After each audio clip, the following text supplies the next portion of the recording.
And welcome to Thrift Shop Biography. This is the one about Amy Winehouse. Thank you for listening. Hello. Hello. How are you? Good, you alright? No, I'm thoroughly depressed. Oh. Because I've just been reading the book about Amy Winehouse that her dad, Mitch, wrote. Oh, okay. Oh, well, I have as well, but it didn't depress me. Oh, it didn't? No, because I knew the ending. I knew it because we lived through it. Oh, yeah, I know, but you got to hear it from the perspective of the dad. No, I didn't find it any different from the newspapers reported, because they were obviously quite accurate, actually, for once. Yeah. That's because Blake's mum's feeding them all the information for money. Yeah, the sources were coming from the real people, including the dad. He talked to them all the time. So, were you an Amy Winehouse fan? Yeah, she's good. I didn't own an album, but she's very good. I saw her at Glastonbury. I was trying to work out when. I think it's about maybe 2007-ish, around there. Was like pre-Beehive or with Beehive? Oh, it's hard to pinpoint exactly when. She was definitely famous, and she was very thin, tattoos everywhere, and she was a mess. She was pulling at her skirt, she was looking down, mumbling through all the songs, and it was really depressing. A total car crash. It was horrible. Damn it. Yeah, it is. It's a tragic story of a talented, drug-addled young woman. Did you know about her dad before reading the book? Yeah, because he was always talking to the press, and we lived this because she was so big in Britain. It was on our news all the time, wasn't it? He was on our news. He was on morning television talking all the time. Yeah, I know. You couldn't avoid him. I know. What do you think about her? I love her. It's so weird to think she only really had 2 albums in her lifetime. Yeah, no, I did think there was probably more music that I didn't know about, and there really kind of isn't. Even after her death, it's not like there were archives to plunder. No. It's like she did relatively few tracks, really. Her dad's saying she got really bored of singing the same songs, and he's like, why don't you write some new ones then? But no, I loved her. I mean, I got into her with the second album, Back to Black, but because I loved that so much, I went back and listened to Frank. I think a lot of people must have done that. Yeah. And wow, they're both brilliant because she is a brilliant artist who I think was at odds with actually being a famous celebrity, but we'll get into that. Yeah. But her dad, I was aware of him through his numerous media appearances, and I think he should have backed off a bit, actually. And I think that was probably humiliating for Amy to have her dad. How many other famous people's dads go on the news regularly? I'd have been humiliated. You'd have been humiliated. She didn't seem that bothered. Yeah. No, she doesn't seem that bothered in a book written by her dad. Yes, good point. Good point. This is her dad telling us this story, There's one time she's like, Dad, you shouldn't have done that, and it really backfired. Yeah, of course. But the rest of it, he just got mad at her and said, I'm trying to protect you. Yeah, and I don't think we should lose sight of the fact that he is a singer, and in his 20s he tried to have a singing career, but had to do the responsible thing of earning a living to support his family, which was Amy and her brother. And I think the reason he spent so much time with her is that he lived his own singing dreams vicariously through his daughter. Anyway, let's get into it. Amy Jade Winehouse was born in September 1983 in North London. Yes. He actually starts by saying she was 4 days late and nothing ever changed. For the whole of her life, she was always late. I hate it when people are late. Yeah, no respect for other people's time. No, I know. She's a nightmare from the day she's born, really, let's face it. Do you think? She's definitely a wild person. She's born a wild spirit. But she undeniably adores her dad. Yeah. And that is reciprocated. Yes. It really is a lovely relationship, but I think at times possibly too close. Yeah, I agree. It very much is a relationship. Yeah. Actually. I noted that she loves spinning around. She loves the feeling of disorientation. What? Because I actually think that that's a gateway drug. Oh, she's making herself dizzy. She's altering her brain chemistry. You actually love the feeling of being dizzy and feeling out of it a bit. And if you're spinning around a lot, I'm not going to deny I liked hanging upside down a lot. Did you? Yeah. And in the following adult years of doing a bit of this and that, I thought, oh, wow, I wonder if, I always loved the feeling of being upside down. And I think there's got to be a connection. Yeah, right. Yeah. What, are you saying you're a massive druggie as well? No way. But if you enjoy being altered, your mind being altered. She also developed this thing where, she started choking in public, right? And then her dad had to come to her rescue and stop her from choking. Yeah, but it was fake. Was the first time fake? Maybe not. Because of the attention that drew to her, she then began fake choking. And she's, what, 3 or 4 at this point? Yeah. She's a nightmare. She is a nightmare. She's a very much an attention-seeking person. And it's one of those textbook contradictory things, because she ends up being terrified of audiences but craves the attention. Yeah. So you're stuck in a dichotomy. And it must be terrifying if you're the parent of that, because you would never be sure. You've got to check each one, haven't you? Yeah. He said eventually they did begin to ignore it and she stopped. Yeah. Which just totally proves it was totally for the attention. Yep. And the hiding thing. Who else hid? Britney Spears. That's right, she was a hider. They hide to get attention. Yeah, because everyone panics, where are they? And then they're all looking for you and it's all about you. Oh my God, no, don't. She hid in places like department stores as well, which totally freaked them out. Yeah, well it would. Just totally mess up your day. Yeah, she was a nightmare, you're right. Yeah. But you're right, this man, his whole life has become about his daughter. He had other kids. Well, he had a boy, Alex, who's older than Amy, who looks just like her, by the way. Oh, right. I felt bad for him. Well, yeah, because she's demanding all the attention. She's actually basically demanding all the love of her dad. It's interesting because her mum wrote a book as well. Obviously, we read the dad's one. I'm interested now to find her account of things, because he doesn't really mention the mum that much in this book. No, he doesn't. They divorced when Amy was 10. And he does mention her a couple of times, and when he does, he's totally respectful about her. I don't think that's kind of the reality. No, he mostly talked about his new partner, Jane. He fell in love with Jane, right? She was the new marketing manager at his work. He was selling windows. It's the total proper working class people. And he realised he loved her, but he loved her and he loved his wife. He had to try and work out who he loved more. In the end, he picked the new person. You're always going to pick the new thing over the old thing. But the thing is, you've got kids. That should be a deciding factor. If it's equal, the kids should swing it. Yeah, but you've got an annoying kid who chokes in public and hides and stuff. You want some time away from her. Yeah, but he said once they split up, he ended up spending more time with her, and he didn't want time away from her. But anyway, Amy Winehouse proclaimed that she was totally cool with the parents, and at the time she was writing little stories and everything was fine. And then years later he found all of her lyrics and musings, and she wasn't fine at all with it. Not at all. It did mess her up. She just kept it secret. By the way, it does.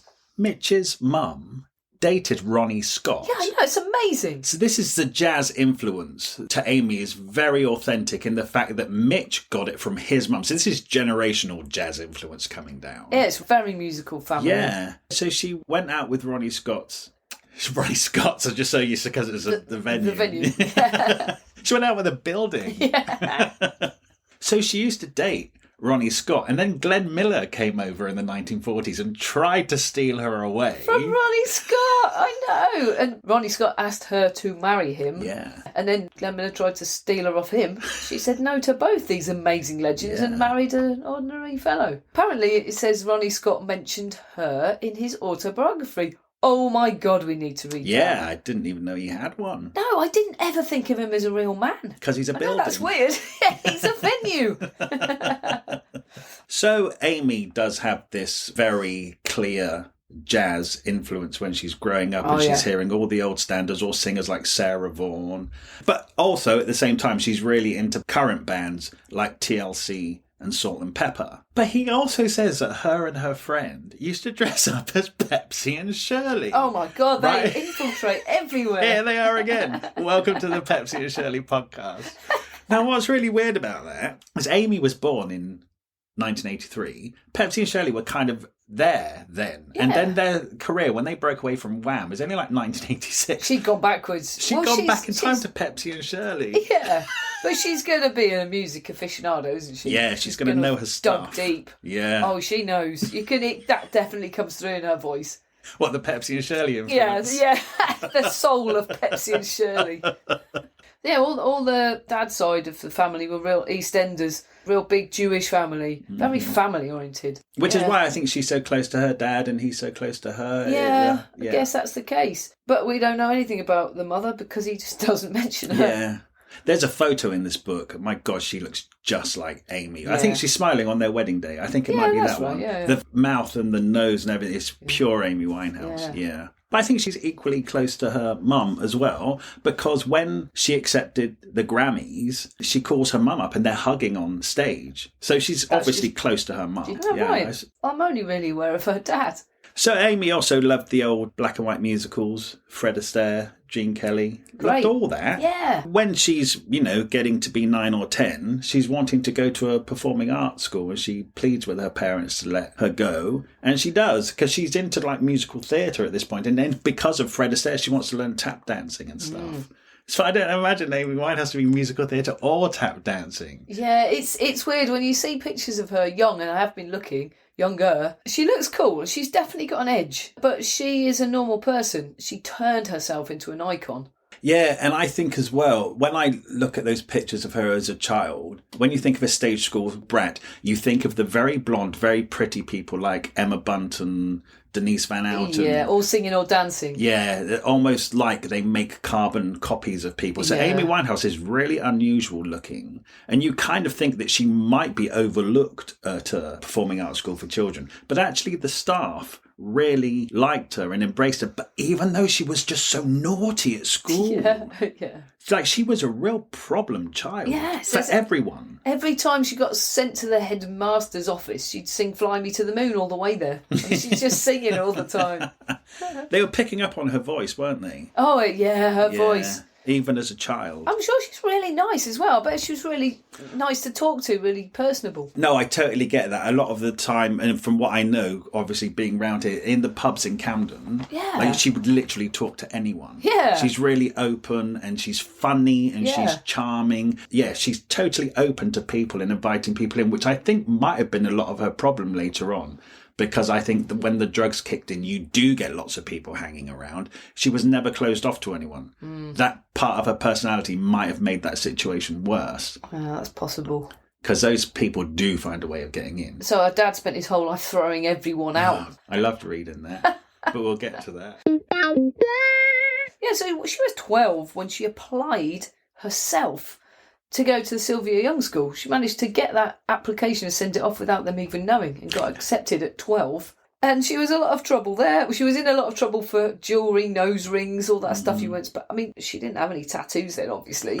But she already had nose rings and piercing. And at some point it says she was working at a fetish market stall in Camden. I think she was pretty young when she was doing that, Camden became her soul sanctuary, didn't it? It's where she belongs. It's where all the misfits go in its music, but it's like punk, goth, alternative music, people. And she's still there to this day. She's still there? Is she buried there? No, there's a statue of her in Camden Market. Is there really? Yeah. And there's a couple of like street art murals and stuff. Right? She's very much Camden. Yeah, there's a lot of T-shirts and... Yeah, if you go to Camden and walk through it, you don't go very far until you see another image of Amy on a wall or whatever. Yeah. They really embrace her. She's like Camden's daughter. That's really true. I mean, she only died in 2011. You sort of felt that if you went to Camden, you might well see Amy Winehouse. Yeah. It was in the papers what pubs she was in. Mm-hmm. So, yeah, she never left. She almost, to that extent, lived the life of a normal person. She did, even actually. With extreme global fame. Most people retreat. Yeah. You don't see them out and about. She'd always just be sat in the pub. Yeah, that's right. Among normal people and hanging out with normal people. Yeah. I guess that's why she's the hero of Camden. Yeah. Yeah. So she's at Sylvia Young's and she's getting little bits of work here and there. And she's on The Far Show, which is a sketch show comedy on TV. That clip is on YouTube if you want to watch it. She's also getting parts in Don Quixote at the Coliseum. And then her dad says, and also a really boring play about Mormons at the Hampstead Theatre. So she is getting little bits of work as a jobbing child actor here and there. Again, it's weird. Because she came out as such an authentic musician, it's hard to marry that with the fact that she was a stage school child at some point. Well, she was an authentic musician's soul that knew they needed a bit of training. Yeah. That's all. But yeah, they sort of let her go at 15 because they said, look, she's not going to get her GCSEs here. She's going to fail. She's brilliant at the music, but she's not paying any attention to any of the other subjects. And they basically said, if you want her to get her GCSEs, we recommend you make her go through a normal school because then she'll have to focus. The dad says it sort of, everyone says she was kicked out and she wasn't. They just sort of asked her to leave. Well, they knew it was better for her, so she went to a normal school, which had a great music teacher. So she actually still had her music, but she did get some qualifications by the time she was 16. Then she was free to roam. She went to the Brit school at 16. Yeah. Lots of people have come Adele through. went there? Adele, Leona Lewis, Rizzle Kicks, Jessie J. Yeah. Loads of people who are technically very brilliant. I'm not including Rizzle Kicks in this, although I don't know. Perhaps Rizzle Kicks are. It's just from their music. You don't get that.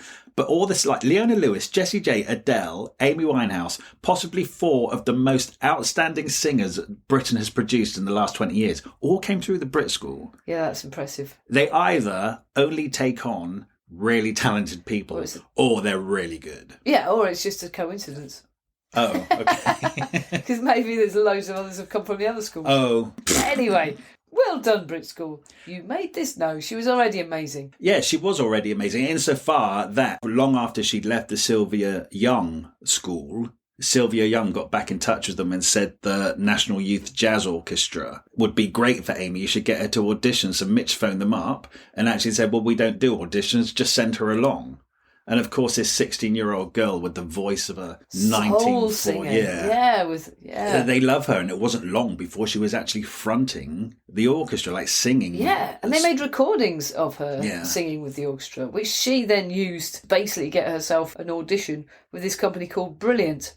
Yeah, what happened is her friend Tyler, who is another soul singer, had listened to the tape of her singing with the National Youth Jazz Orchestra and said, this is amazing. Now, he had a manager. And so he said to his manager, you need to come and see this 16-year-old girl singing. And the manager's only like 19. Yeah. So he went and said Amy was really standoffish. Like, she didn't want a manager. She wasn't even that interested in having a pop career as such. She just wanted to sing the music. It was all about the music. And through this book, we learn actually it was. She's more of a old head musician than a pop star. Yeah, so actually if she just managed to scrape a living going around the clubs singing, her band she'd put together was all 60 to 70-year-old men. If she'd managed to just make a small living, not being famous, but just going around singing in the band and scraping enough money together to have a fun life in Camden, she would have been all right. She would have been all right, but I just think that voice would ever have just been allowed to exist on that level. At some point, the managers would always have honed in on it, and they would always have said to her,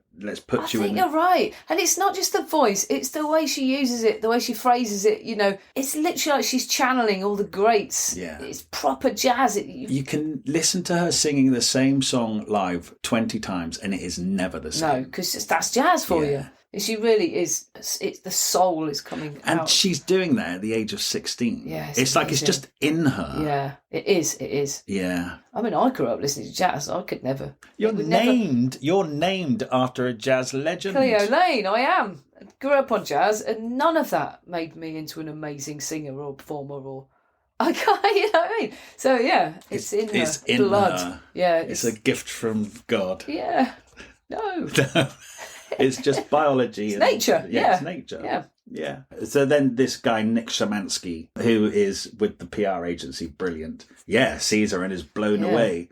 Yeah, that company, Brilliant, got bought up by Simon Fuller and got absorbed into 19. But they were the manager of the Spice Girls, weren't they? Yes, they were. When, years ago, when I found out that Amy Winehouse was signed by 19, you're kind of like, that just doesn't seem to fit. Yeah. Because they just seem like a massive pop agency. And that's right, it didn't fit. But then you find out that they actually had Annie Lennox on their books as well. Yeah, but she's pop. Yeah. Okay, amazing soulful voice again, but still pop music. So she signs with 19. Yeah. By the way, she had a proper relationship with this bloke called Chris Taylor, who was a journalist, properly in love, 9 months. The breakup formed the lyrics to Frank. Mm-hmm. She has to have gone through some torment to write some songs, and that's what she did. And then almost as soon as she recorded it, it reminded her too much of The Misery, and she didn't want to sing them. And the same happened in Back to Black, because that was all about the next Misery. Yeah. And you've got to write the songs about the pain, then she doesn't want to sing them because it makes her sad. Yeah, I kind of get that, because like we just said, she's feeling it. It's coming from within really her. Feeling it, She's not just getting on and parroting the same thing over and over again. She's literally channeling the emotion to sing the song in the way that like Sinead O'Connor would. Yes. You know, it's real.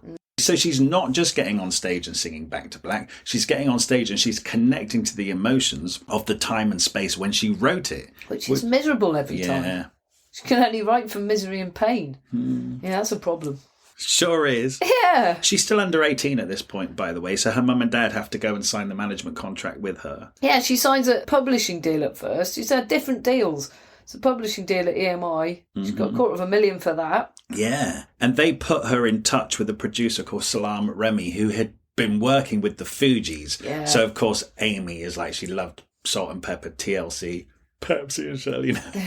So the Fugees is like right up her street. Yeah. So she's getting to do her jazzy songs, but with that real urban hip-hop. Taking it into the time, which is about 2002-ish, which is perfect. What I found interesting is that she had this publishing deal and she had the PR deal with Brilliant. They recorded most of the Frank album. She still didn't have a record deal. Yeah. That's interesting. So they had this amazing talent, worked with brilliant people, and they probably thought, let's get it all together first. She was doing live gigs. She was getting known on the London club circuit, but only playing small bars and stuff. So they really allowed her to do loads of live performances, write her album, and then they went shopping the tape around. And then, of course, everybody wanted her. And then it was Island Records who got her. Yeah. And that's a perfect label for her, actually. When you think about the other people they have on the roster. Definitely. I didn't get into Frank until after Back to Black. I thought it's because Frank wasn't made for the mainstream. It wasn't as accessible. It wasn't as hook-laden. It was more about the voice and the music. And so unless you were really into that type of music, you might not necessarily have heard it. It wasn't being played on the radio loads. But then Back to Black obviously is the pop masterpiece. I think that was probably deliberate in itself. They don't launch her, even when she has initial UK success, they don't launch her into the US straight away because they said it's not time yet. They also said her performance wasn't ready because she was playing the guitar and she was always looking down at the strings and she didn't connect with people. So they had to hone her act before they launched her there. All those early footage of Amy Winehouse, she plays the guitar, and of course you forget that's how she started, because she wrote all of her songs are written on an acoustic guitar. That's right. Yeah.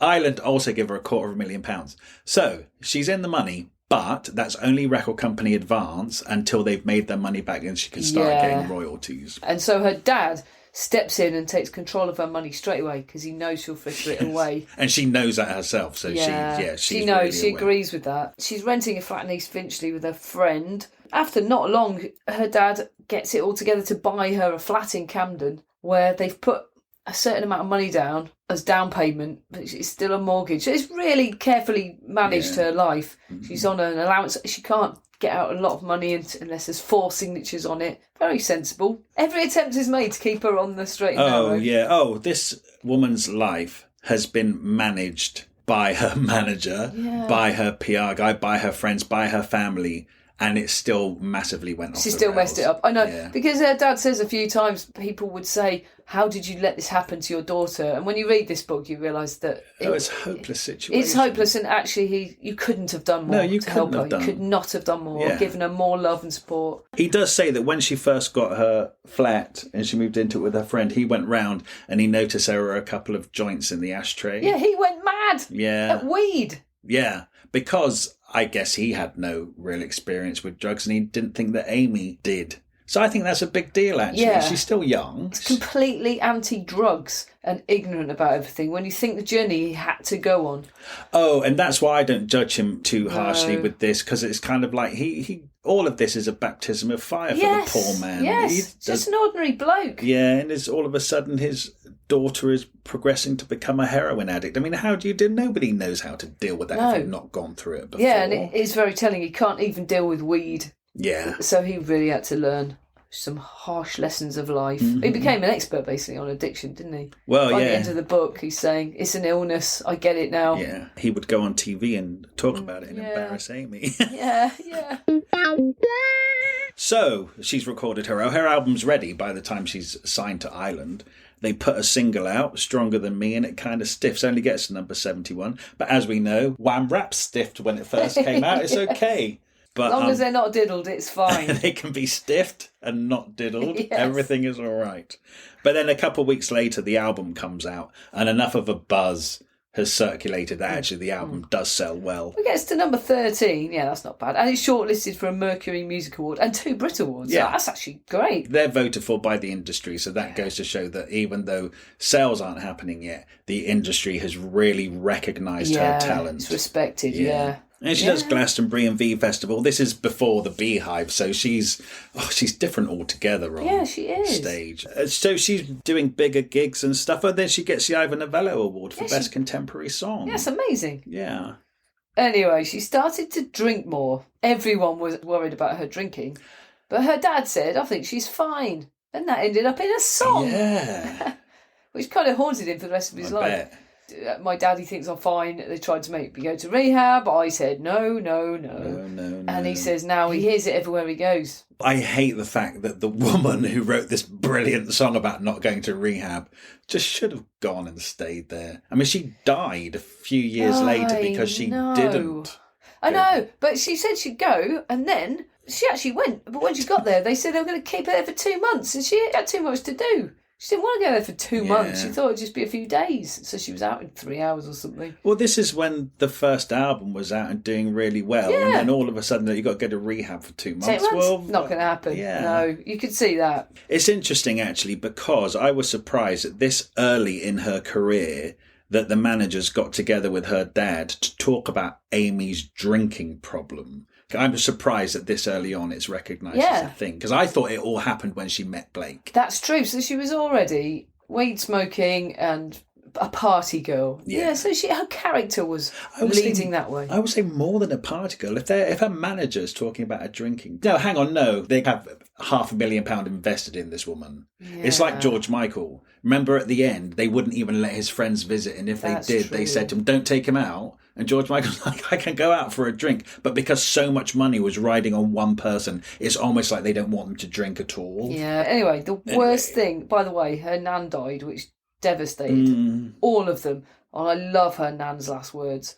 I've had enough. Yes. I want them to be my last words. I love that as well. I think that's a real sane decision. Yeah. Just to get to be like 80-something and then just go, I've had enough. I've had enough. Yeah. Brilliant. Nice one, Nan. Although they were very upset. So the first album sold really well. Sold 300,000 copies in the UK.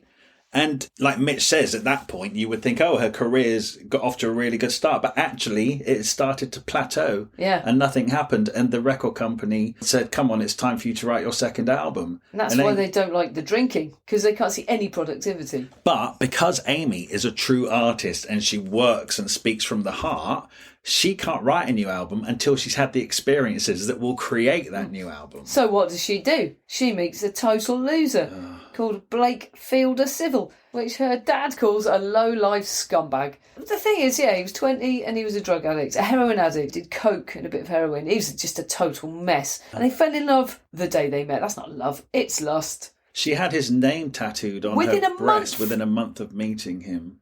Yeah, so they thought it was love. They were all loved up in some illusionary haze of apparent love. Yeah, it's a difficult one, isn't it? Because it's kind of like people say, oh, he wormed his way in and got her hooked on drugs and stuff. But I think at this moment in time when they meet, there's just an obvious chemistry and instant connection. Yeah. Amy's fallen head over heels in love. I don't think he needed to wheedle his way in because she'd fallen for him. Yeah, something just clicked. But he already had a girlfriend, so then a month later he says he's left her. Then they're together, then he hasn't left his girlfriend, so they split up. Then Amy goes to Spain with her dad and his girlfriend. And they're having a nice holiday for a few days, and they buy her a guitar, and she spends the rest of the holiday writing some of those legendary songs that are in Back to Black. And also on the phone to Blake the entire time, and basically barely leaves the room for the rest of the holiday. Yeah. But she's written some corking songs in that time. I think some of the best songs in history have been born out of these terrible experiences. Yeah, in some hotel room in Spain. So they get back together. I mean, here's the thing. For the interest of this podcast, let's just say the remainder of it. She's in and out of love with Blake. They're forever going out and splitting up. Same with Rehab. She's forever going in and going out. So we're going to mess up the chronological. Oh, my God. It is literally... Then she had a seizure. Then she was in hospital. Then she says, oh, Dad, I'm never going to touch drugs again. This time I mean it. 3 days later... Yeah. 5 days later, back in rehab, and it literally does. It goes back and forth right up to her death. Yeah. She has enough near experiences with death. By the time she dies, it isn't surprising when you read this book. It's very sad, but it isn't surprising. You know, those early gigs she did for Frank, she would come out before she even started singing and she would start to chant, Class A drugs are for mugs. So that's how she felt about coke and heroin, which is surprising. It's just that thing. It's just that meeting. If she didn't meet Blake. But then if only she didn't meet Blake, we'd never have Back to Black. I know. So in a way, she had to die for the amazing art. I mean, she died at 27 and she joins that long list of legendary people who died at 27. And they are some of the greatest talents ever. And it does seem like that whole group of people are tortured souls, and the torture makes the best art. It's just one of those things. I think a lot of good art is made by people who live long lives. Yeah, there's that as well. Yeah. Definitely. There definitely is. But she's in the other group. And there are a lot of people who died at 27 who made shit art. Yeah. Or didn't make any. Didn't make any. No, that's very true. At least she made some art. It's weird, the 27 number, though, isn't it? So at this time that she met Blake, her friend Tyler and her manager Nick Szymanski both said they noticed an immediate change in Amy. The day she met Blake, they can draw a line. She fundamentally changed as a person. And also when they would go around and visit, they didn't know she was on heroin at this point, but they said all of a sudden it was like she shifted and she almost wasn't there when you spoke to her. Yeah. So quite quickly getting together with Blake, things started working on a downward trajectory. Yeah, that's right. Yeah, it's him who got her into it. But I mean, who is this bloke? He was just like a video production runner. He come from up north, right? His parents were... I mean, it ends up being like some sort of fight with the neighbours over the fence in the garden. Oh, yeah, it's like that sort of stuff. But it all played out in the press. Yeah. It's so embarrassing. And we lived through this. So it was like Blake's parents were going, you shouldn't buy Amy Winehouse's records. She's a drug addict. She's turned our son onto drugs. It was like, wow, no, it was the other way around, actually. That's why the stories were so accurate, like we said at the beginning. Yeah, because they were feeding the papers. It's that interesting thing where they think their son can do no wrong. So they're blaming Amy for his drug problem.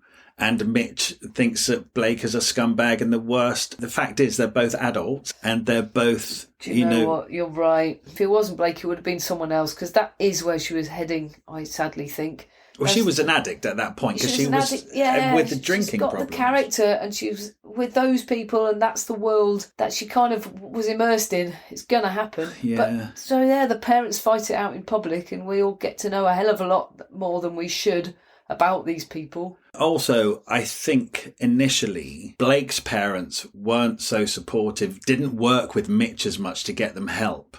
Amy and Blake didn't want help in the beginning. They'd go to rehab for a day and they would leave. And like Mitch said, Blake actually said to his face, I'm doing rehab for Amy because I've got no intention of giving up drugs because I like being a drug addict. Exactly. I mean, that's the key thing, isn't it? And that's the voice she'll be hearing all the time as well. Yeah. I mean, you can take somebody to rehab as many times as you want until they decide for themselves they want to give up. Yeah. They won't. And I think as well, Blake's parents, obviously, he's not married to Amy at this point. She's a massively famous person. It's their link to fame. It's their link to money, don't you think? I don't know. I'm not sure. Then I don't know what their motivation is then. I don't either.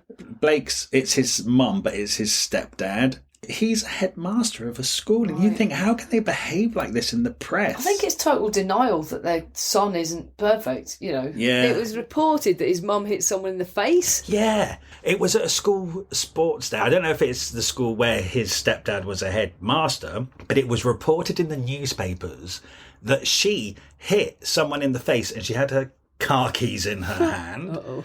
I mean, who does that kind of thing anyway? Yeah, it's that proper cartoon behaviour, isn't it? It's really great news if you're a newspaper person. Yeah. It just seemed like stories at the time. You read this and realise it's real, but they're messed up people. You kind of think really messed up. Amy and Blake are probably in a hotel somewhere doing coke and heroin, and then they have to sit there keeping to themselves. Yeah. And it's mums and dads in the news. No, it's like, oh my God. How embarrassing. Well, they got married at some point. They just went and eloped. I remember it all. When I'm reading this, I remember it all happening because Blake got done for general bodily harm. Grievous. Okay, grievous. It was generally... Quite like generally bodily harm. Some grievous bodily harm. And anyway, he gets done. He got 27 months in prison. I think the whole country, anyway, at this point, were rooting for him to get put away because we all thought he was bringing her down, which he was, really. Although it's also her responsibility as well. It is that thing. He got sent to prison. You kind of think, oh, brilliant. This is going to get her away from him. But actually, their love affair is beyond that. He's in her heart. It actually doesn't matter that they're not together because the fact that he's in prison actually probably makes her love him more. Oh, God. And her dad says he was on the phone to her all the time and he doesn't get it. If you've watched prison dramas, you have to queue up for the phone. You get 20 minutes and someone hits you. You know? And he was on the phone to her all the time. Which is weird, isn't it? Maybe he smuggled in a mobile phone up his bumhole. Oh, yeah, do that in prison dramas. That's very likely. So, after the initial success and things were plateauing, the record company were on to her to start recording a new album. But she didn't seem that bothered about ticking it along. And the thing I take from this book is that Amy Winehouse is this amazing talent. She's an artist and she's not motivated by record sales and fame. But now she has a recording contract. Obviously, the record label, that is their business. They do want record sales and fame. So they're pushing her to make an album. And she's actually being really standoffish with them, saying, well, I'm not ready yet. To the point when I was at the beginning of this book and I was reading that, I'm like, what's wrong with the woman? Why doesn't she want to record her music and become a worldwide star? Weirdly, though, when she does record and it's released and it's a hit, she's really happy and excited. But she does have stage fright. Her dad says, and I think this nails her actually, she's a really good singer and she loves singing, but she doesn't love performing. And I think when you watch her, especially those awful car crash gigs. Like I saw. Yeah, it's like she actually doesn't want to be there. It's like she's fulfilling her obligation that the record company are making her do to sell more albums. But she doesn't look comfortable a lot of the time. Oh, God, no. And he says she often turns her back to the audience. Yeah. Well, that would have been fair enough. I would have taken seeing her, if she was really on fire, with her back to us, better than seeing what I saw. People say, you know, those awful performances, which unfortunately are still on YouTube, where she's doing a concert clearly inebriated. I think some of that is because she has to have a couple of drinks to get on stage because she is uncomfortable about performing. I think she would have always been much happier singing in these little dive bars. Yeah, I agree. Was it at the funeral or a wedding where she was asked to sing and then she couldn't do it, so she went into another room with the microphone? That's right. Yeah. It was her nan's funeral. Right, yes it was. So even that would show that even in a small setting... Yeah, so the key to her... She should have got everybody in an arena. She should have stayed in her dressing room and beamed it on screen. Yeah, so that would have she'd worked. have been all right. Yeah. God Unless she was wrecked and then that still wouldn't have been all right. Yeah. Anyway, all sorts of stuff happened. She did break America.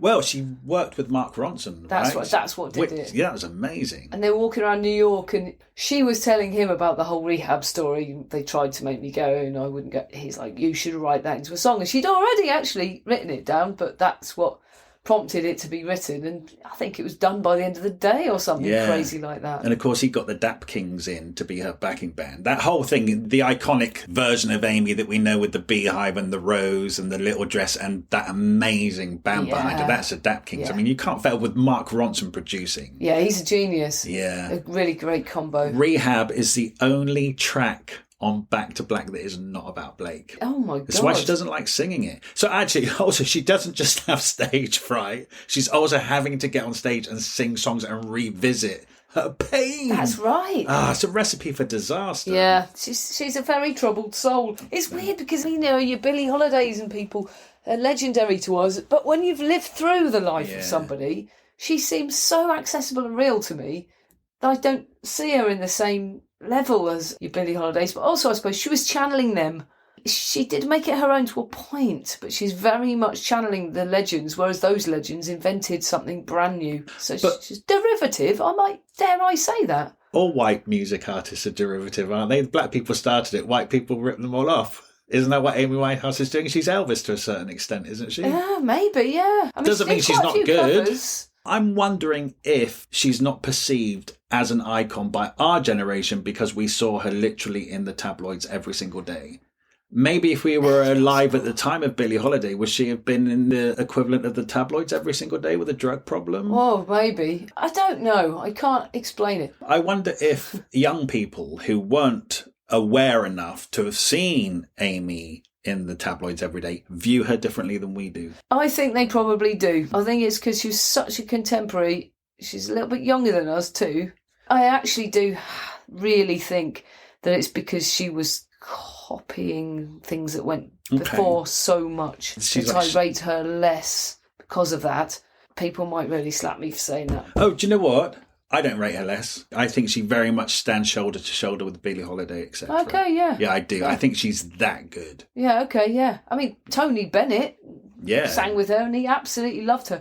Prince got her up to sing when he was playing at the O2. People really did rate her. They really did. So, Back to Black sells 20 million copies worldwide. Yeah. She's iconic. Oh, do you know what as well? I've got to give her credit for being a songwriter because she did write those songs and they are absolutely brilliant. Yeah. All right, I'll give her that. Carry on. She does get another... Her and Blake are so on-off that she does get another boyfriend called Alex for like a year and a bit. Yeah. But then she keeps going back to Blake. She just has this undeniable pull back to Blake. Yeah, there you go. I bet she wanted to call it that. I was watching a video of her. She was doing Glastonbury or something, and when Blake's in prison, and she has this heart in her beehive, and it says Blake on it. I remember that. Yeah, and she would reference him. She would talk about him on she stage talks about him all the stuff. time. Yeah. Oh, dear. Never shut up about him. And, so at this time, because she is now a national commodity, the Paps have got free rein on her and they don't leave her alone. And obviously she's not having nice time. She's sometimes arguing with Blake and running down the street crying. I remember seeing those awful bits. Mitch says something in here which didn't occur to me because it's awful enough for us to walk into a newsagent's and see Amy Winehouse on the front of the paper, distraught, running down the road. Mitch said he would wake up and see pictures of his daughter, who he's already worried about, and then he's waking up being presented with a picture of her in the worst possible state on the front of a national newspaper. Nobody is prepared to deal with that. No, I know. And he does say, I totally neglected my wife and my other kids and everything because I was just had to be there to check on Amy. I couldn't even go on holiday in case anything happened to her. He was a taxi driver at that point, and he was trying to earn a living. He wasn't rolling in the money, and he was doing jobs and then driving by to visit her and check on her and throwing out drug dealers and punching them and all the time. Constantly worried that he was going to get that call that she died. Yeah. The good thing about him being a taxi driver, though, is quite often when she's rushed to hospital, he's not far away. No, he's really not, yeah. He says that the first time she has a proper seizure and she's rushed to hospital, Blake is there. By the time Mitch arrives, Blake has gone. Blake is in the papers the next day turning up with a big bunch of flowers, but actually he never took them to her on the ward. That's weird. That's like it was just done for the benefit of the Paps. Yeah. Or unless he is just a bit scared of Mitch because Mitch has been... Yeah, that could well be the case. I love that Mitch went around there one day and found Blake there and he said he kicked him up the arse. Yeah, so he fell down the steps. Actually, part of me loves that Mitch Winehouse is physically kicking Blake Silverfielder up the arse. And then he heard Amy not long later on the phone go, yeah, my dad kicked him up the arse.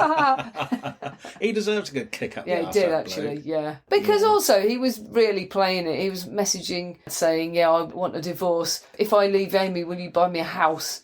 And then saying on the news, I love Amy, we're not getting divorced. And, and she didn't believe anything bad about him. And eventually Mitch had to show her the texts for her to really believe that he was playing her. Dear. So that helped because they did get divorced, and she, by the end of her life, had this really nice bloke, didn't she? He was like 50s looking. Yeah, he's cool. He's very handsome. He was cool. He was like some sort of film bloke. Yeah, he's a film director. Yeah, and he was handsome. He had a quiff. He looked really 50s. When he went together, he had his life together. And you actually thought, this is great. She's got a normal boyfriend. He seems really... Do you remember when it happened? You're like rooting for her. Look, she might be okay. Yeah. She's got a grounding man in her life. And it turns out she really wanted kids. She really wanted to be mother. And he said that might have saved her if she had. Yeah. When she's with Reg, she's still phoning Blake and they're still... See, you think about addiction. she was addicted to drink before she met Blake, and then she gets addicted to drugs. Actually, she's addicted to Blake. That's absolutely right. She can't leave him alone. The dad says that at some point. Yeah. That is the third addiction. Which makes it so hopeless. Yeah. When she's with Reg, this lovely new man, she's still in touch with Blake. Blake is tapping her for money the whole time. Amy sends Blake a postal order for £200. I think that's so funny, a postal order. And Reg said to Mitch that was on the condition that Amy did not speak to Blake again. And they said they believe that is the last time they ever spoke, which is a good couple of years before she died, right? Yeah. So they did eventually split up for good. Yeah, it seems like they might have. But yeah, in that 2 years, she got off heroin and she started to really see that he was just a hopeless heroin addict when she got off heroin finally. Of course, she took up drinking to such an extent. She just swapped one drug for another, one problem for another. They had to keep cancelling tours because she was so drunk. She was slurring, forgetting the words. She was a total mess. I thought all that twitching was heroin, though, at the time. Did you? I thought it was kind of more nerves and discomfort. Maybe. I mean, it could be It was both. hard to know. You just saw a really messed up person, basically. Yeah. But she also probably had bulimia, by the way. She couldn't eat. She was very, very thin. Bulimia is not mentioned in this book, but I just happened to see that on Wikipedia. It says her brother believes she had bulimia. We do know that bulimics really hide it well. Yeah. So it's probably the case. But she was really, really trying. Her dad actually says very strongly that she wanted to get well. And that's half the battle, was most of the battle. The drinking kept coming back in binges, but then stopped. And it was actually getting to be that she had quite a lot of patches where she wasn't drinking. But of course, that's what eventually killed her. Because if your body, is getting clean, then you have a binge, that's what can kill you. And of course, she broke in America, but she couldn't tour there because of being convicted for drugs. And she could never, ever pass the drugs test. She was never clean for long enough. I know. That's why she did the Grammys by satellite, because she knew she was going. She knew she'd been nominated for Grammys. It was like the biggest night of her career. And even with that knowledge, she still couldn't stay off drugs long enough even to take the drug test, which would get her into America. Yeah. She was a hopeless case. Yeah. So she's drinking a lot, and her doctor has even got to the point where she won't deal with her anymore because she said she's not taking any of my advice and she's going to die. The doctor writes a letter to Mitch basically saying, I'm not going to look after Amy anymore because she never takes her advice. Amy is in immediate danger of death. She was in a coma on the 17th of May, and less than 24 hours later, against medical advice, she had discharged herself from the clinic and then just continued drinking. She basically said, if Amy doesn't stop drinking, she's going to die. If she continues her current lifestyle, she'll be dead within 3 months. Yeah. Wow. It is odd that her dad does say a lot. He'd go and visit her because her security said she's completely incoherent, she's going crazy, she's cutting herself. And her dad would go over there, see her in this terrible state.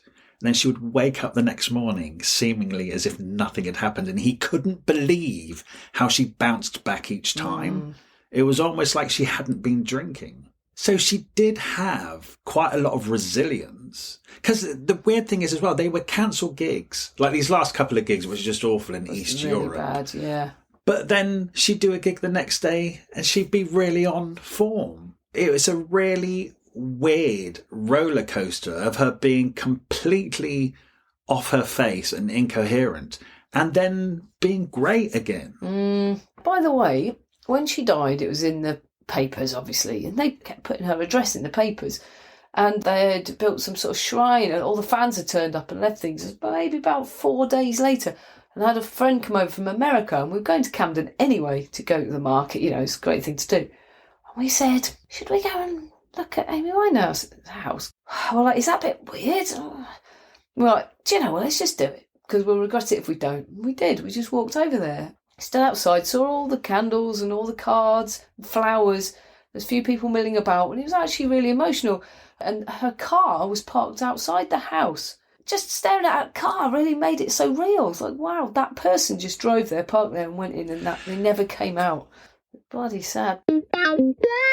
One thing this book does is just show you how traumatic it is being the parent of an addict. That's very true. Devastatingly sad. Poor fellow. And he's dedicated his whole life to the Amy Winehouse Foundation now, spreading the information of addiction. Even just writing that book is just, this can happen to your kid. Yeah. It's this after this, and you can do all you can, but... I mean, what can you do as a parent to a child who kind of is a hopeless case? It's an awful thing to say, but she was really. You couldn't have done more. From what he seems to tell us, you couldn't have done more. I wondered whether he could have done more by doing less at one point. Yeah. He seemed to always be there, but I think instinctively you would want to be. I know what you mean, but I can't judge him at all. I don't judge him. No, you can't judge him because this is his first time doing this. He doesn't know what to do. No idea. He's getting her all of the medical help available. That's the one thing about her. At the end stage, they had the money, so she could go to rehab as many times as she wanted, go to the clinic. The best medical advice still didn't save her. He said she started treating the hospital a bit like a hotel. She'd go and have a binge on whatever and then check herself back in. It's a Matthew Perry thing. It's the thing about having so much money that going to rehab, you can afford it. So you come out and then you think, oh, do you know what? I could just do it once more and then I can go back into rehab. Yeah, I know. I don't know. All right. Weirdly, because she's such a famous death, I've always felt it was unclear about how she actually died, because people know her as this famous heroin addict. Actually, she hadn't done drugs for about 2 years. It literally was the amount of alcohol found in her blood. It's alcoholism that killed her, and you always think it's drugs. She had 416 milligrams of alcohol in her blood. A fatal dose is 350. But people who'd left her the night before say she wasn't drinking. So somehow at night she'd gone home on her own and drunk quite a lot of alcohol. Oh, yeah. Probably a bottle of vodka or something, wouldn't it be? Yeah, I know. Bloody hell. Yes. Anyway, like I said at the beginning, I'm just thoroughly depressed. Yeah, right. You've actually managed to make me a bit depressed now. Well, you know why? Because when somebody does become as iconic in death as much as life, you kind of don't actually know the little gritty details. You don't know how upsetting and stressful it is for her dad. Actually. No, you don't. You don't know how much she wanted children and wanted to be okay. This book made her a real person. Yeah. And she lived her life as a real person throughout. She was never a celebrity. Yeah, you're right. And hearing her dad tell that story, it just really made you realise just how terribly upsetting the whole thing is. Mm. Do you know one of the saddest things, like selfishly, one of the saddest things about Amy Winehouse's death is that we never heard her Bond theme. Oh, I didn't even know there was a Bond theme on the cards. I knew she was kind of mooted to do it. I didn't realise how far down the line they'd got in recording. It sounds like it was almost done, doesn't it? Yeah, they really had. And which one was it again? Quantum of Solace. Yeah, then I had to look that up. Chris Cornell did it. Oh, I think that's the dullest Bond theme that's ever... Oh, you haven't listened. Listen to it again. Okay, I'll listen to it again. But Amy Winehouse's Bond theme would have been a classic. And what's sad again is that she was really excited to do it. Yeah. And then just in no fit state. That's the thing, isn't it? The thing that made me think the whole situation was so hopeless is that she was actually doing work she was so entirely excited about still wasn't enough. No. Because the pull of the alcohol and her addiction. The addictions are stronger. Yeah. It's a damn tragedy. Addictions are crap. Yeah, they really are. Yeah. I think that's what makes this book important, because lots of people idolise Amy. They need to read the reality of her addiction. That's very true. Don't put her on a pedestal because she's this rock and roll cool person who died at 27 and went and said, no, it's not cool at all. It's not fun. It's not fun for her. It is weird, as a society in rock and roll mythology, we really idolise these people which have really dark periods in their life. They often succumb to addiction and they're essentially miserable, but somehow we turn those people into icons to be admired and people want to be like them. It's like, no, you need to admire people with long careers who have survived, like Jane Fonda and her Keep Diana Fit tapes. Ross. Yes. We need to, that's who we should be idolising. This is who we should be telling young people to idolise. Well, nobody likes ageing, you see. If you die young, you're forever young. People love that. Yeah, they do, don't they? Yeah. Well, you can have plastic surgery now to look young. No, actually, so we do idolise people like Cher and Madonna who just keep going. We do. I just wish we could get the adulation away from these people who crashed and burned at a young age, because I don't think that's a good mindset for young people to be looking to. No. Do you know what I mean? We should be looking to the old grannies who keep on rolling. Yeah. Until they get to the point like Amy's grandmother, you know, I've had enough. Thank you so much for listening to this episode of Thrift Shop Biography. We love making this podcast and we're absolutely thrilled that so many of you are already listening. We're new to this and you could really help us out by leaving us a review somewhere, wherever you listen to this podcast. And if you could share us, tell your friends about us or drop some links on social media. We have a Facebook page called Thrift Shop Biography, so make sure you come over there to hear about the episodes first and what else we're up to. Okay, see you next week. And if you're new here, there are loads more episodes now to go and listen in the back catalogue, so make sure you go and enjoy them. Okay, thank you very much.